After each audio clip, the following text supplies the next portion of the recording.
Well, I remember what happened was, like, Alex went on the Zoom call, right? And then I made dinner, all the stuff.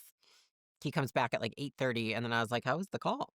And then he's like, "You need to meet this guy, like, you'd really like him." And I was like, Yeah, right. most of the time when he introduced me to someone, I'd be like, "Listen, something smells wrong about this Yeah. guy," right? And then I remember, like, I was so hesitant, but I was like, "Okay, he would not, like, be like, 'You need to meet him,' if he didn't think so." He's like, "No, I think, like, you would get along really well with him." And I was like, "Okay." And he's only said that about, like, 2 or 3 people ever. I've been right every time.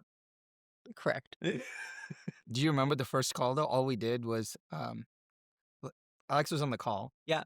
and we just drew processes out on a white on an iPad. Yeah, I do remember, because I remember being, like, blown away. I was like, "Oh my god, how do you know all this stuff?" And then I was like, "Can I pay you money? I don't know what to do." And you were Yeah. like, "We're just friends." And I was like, "I understand, but this is more I just need you to help me with shit." And you were like, "No." And I was like, "Yes." I was like, "Please help."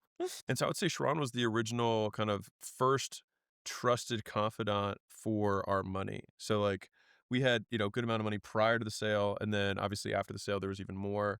And so the game of making money versus the game of making your money make money are two completely different games. There is crossover where one makes you better at the other and the other makes you better at the first, but there's still a ton, or for me there was a huge amount of ignorance debt of, I mean, even around tax law of like, oh wait, hold on, I'm getting this distribution, but I'm getting taxed on this too. I was like, but I paid tax on the money the first time. Yeah. And then like, wait, you can have other things that can appreciate, and then there's blends for cash flow and all of this stuff. And then there's like, oh, there's buckets that you can put your investments into so that you can optimize towards different outcomes. And all of this stuff was stuff that we didn't know. And we ended up creating our money rules list. I think 3, 4 years ago, you guys might have seen a video of mine where it's like, these are the money rules, these are money algorithms. A lot of those stemmed from Sharon. It's so cool because, like, you're really great at marketing and brand, you're really great at investing, and you're really great at operating. And it's like, every time I've seen one area, it's just, like, the depth of knowledge in each area too. It's like, it's not like you're shallow and all, it's like you deep knowledge in each of those areas. I think that's when we really started talking a lot more because then it was like, "Okay, we're talking about all the because 'cause we're doing the same," and that was really fun for me. I remember when the time between after the sale, after I sold, we had sold Telus, and I was just doing investing private equity stuff.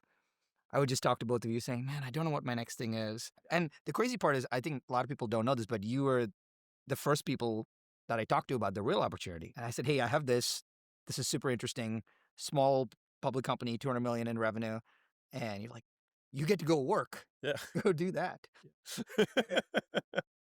It's so funny to, like, sit back and think about it all because I think, too, I was, like, thinking through before we sat down here, I was like, "How did this conversation even start around us all working together?" Because I had obviously talked about it with Alex for years before we'd ever talked about it with you because I was and it was more of like, I was like, "Oh my god, is there some way we could bring Sharon on the board or, like, bring him in as, like, how